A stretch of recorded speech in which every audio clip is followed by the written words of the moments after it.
बड़ा भाई कहते हैं, आंख मूंद कर किसी पर भी विश्वास नहीं करें।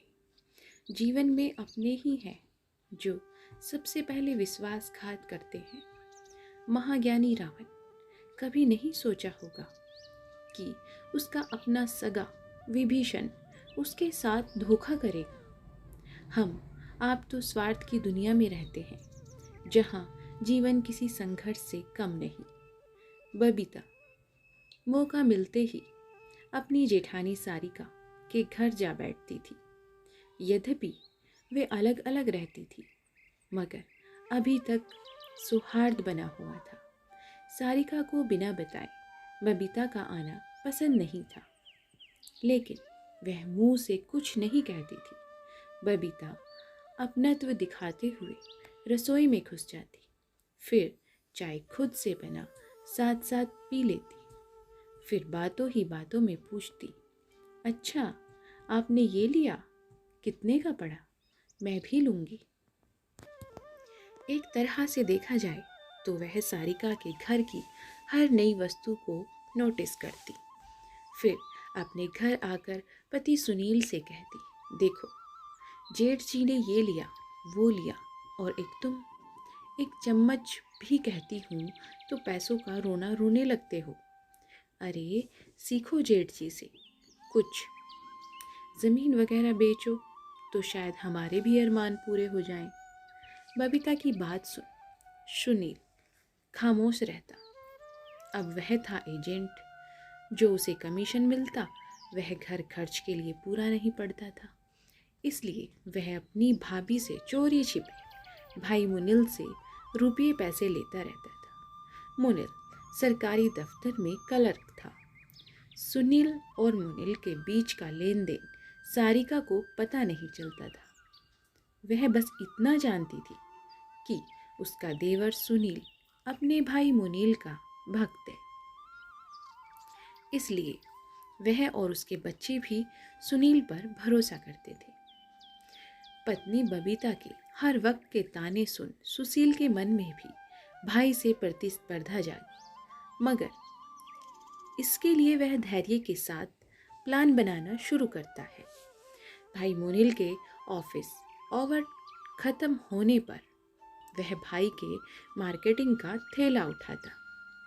भाई उसके घर के लिए भी साग सब्जी खरीद देते। धीरे धीरे वह भाई से अपना दुखड़ा सुनाते हुए बोला, भैया रोज रोज आपके सामने हाथ फैलाता हूँ, आप मुझे कुछ रुपये दीजिए, उनसे मैं अपना 2 मंजिला मकान बना लूँगा और किराए पर लगा दूँगा। रेंट आने से हाथ खर्च में सहूलियत होगी। सुनील कह तो सही रहा था, मगर घर बनाने के लिए अच्छी खासी रकम चाहिए।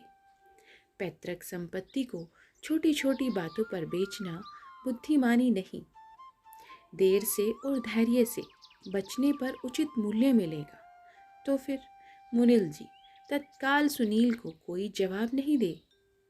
रकम बड़ी थी, इसलिए वह अपनी पत्नी से विचार विमर्श करना चाह रहे थे।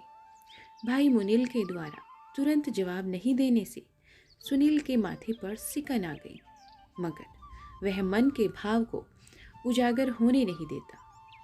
मुनील अपनी पत्नी सारिका से रुपये देने के बारे में बात कर रहे थे।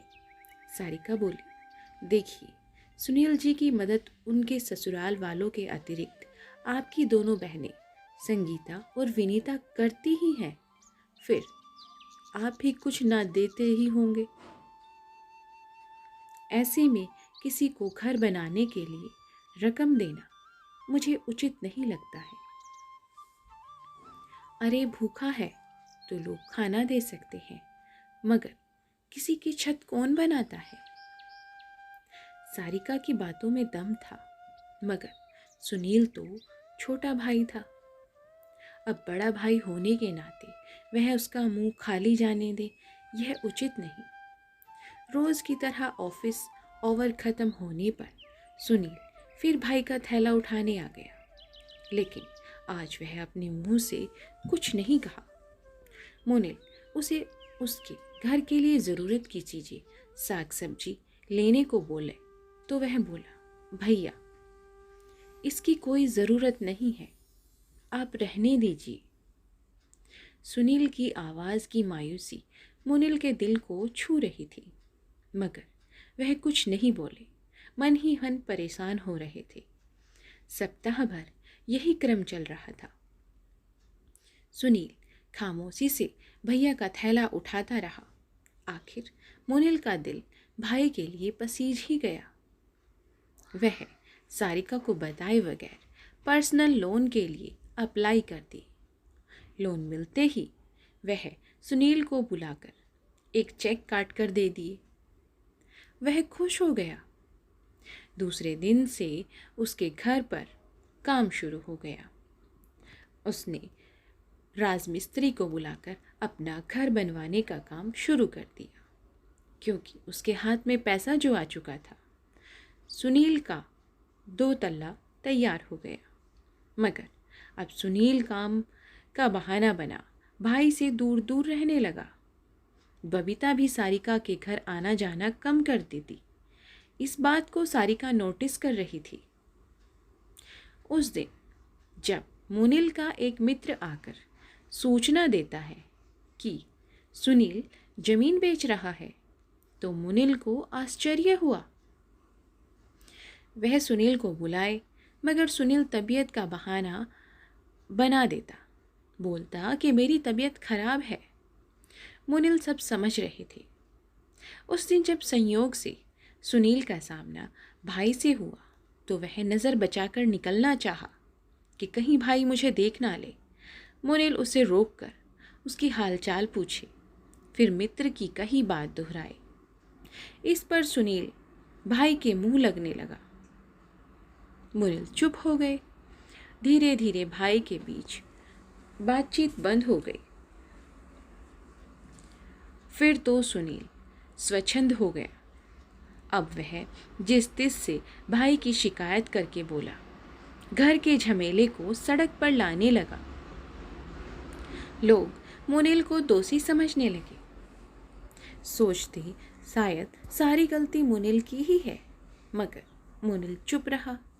जब जब उसको महीने की आखिरी में कटकर वेतन मिलते, उसके सामने सुनील की रंग बदलना याद आ जाता, मगर वह किसी को यह बात नहीं बता सकता, क्योंकि उसने यह चुपचाप जो किया था सारा काम। उस दिन बबीता दौड़ी हुई सारिका के पास आई। सुनील बहुत जोर से बीमार था, आंख नहीं खोल रहा था। घर में पैसे भी नहीं थे। बड़ी उम्मीद से जेठ जेठानी के चौखट पर वह थी। एक बारगी मुनिल अपना पांव खींच लिया, लेकिन तभी मायूस सुनील का थैला उठाना उसे याद आ गया। भाई है वह भी, सहोदर। पैसा जीवन में आ सकता है, मगर भाई को कुछ हो गया तो? मुनिल भाई के इलाज के लिए खड़ा हो गया। स्वच्छ होने पर सुनील भाई से आंख नहीं मिला पा रहा था। यह देख सारिका बोली, जरूरत पर मदद करने वालों के साथ विश्वासघात नहीं करना चाहिए। मुनिल सारिका को देखने लगे। सारिका बोली, मुझे आपका पर्सनल लोन के बारे में पता था। सुनील और बबीता सारिका को देखने लगे। परिवार के बड़े छोटे के साथ स्नेह विश्वासघात के बाद भी रखते हैं। यही परिवार की मजबूती का सबूत है। तो कभी भी भाईचारे में, अपने परिवार में ऐसी परिस्थितियां आए तो एक दूसरे का साथ नहीं छोड़ना चाहिए। और कहानी को आप सीख समझ कर पढ़ें, व्यर्थ में ना लें। कहानी सुनने के लिए आपका बहुत बहुत धन्यवाद। मिलते हैं आपको एक ऐसी ही नई कहानियों के साथ। तब तक के लिए आप अपना और अपने परिवार का भरपूर ध्यान रखें। और हाँ, अगर आप हमारे चैनल पर नए हैं तो प्लीज़ हमारे चैनल को सब्सक्राइब कीजिएगा और अपने सुझाव हमें कमेंट्स बॉक्स द्वारा ज़रूर बताइएगा। हमें आपके सुझाव का इंतज़ार रहेगा। तब तक के लिए धन्यवाद। सुझाव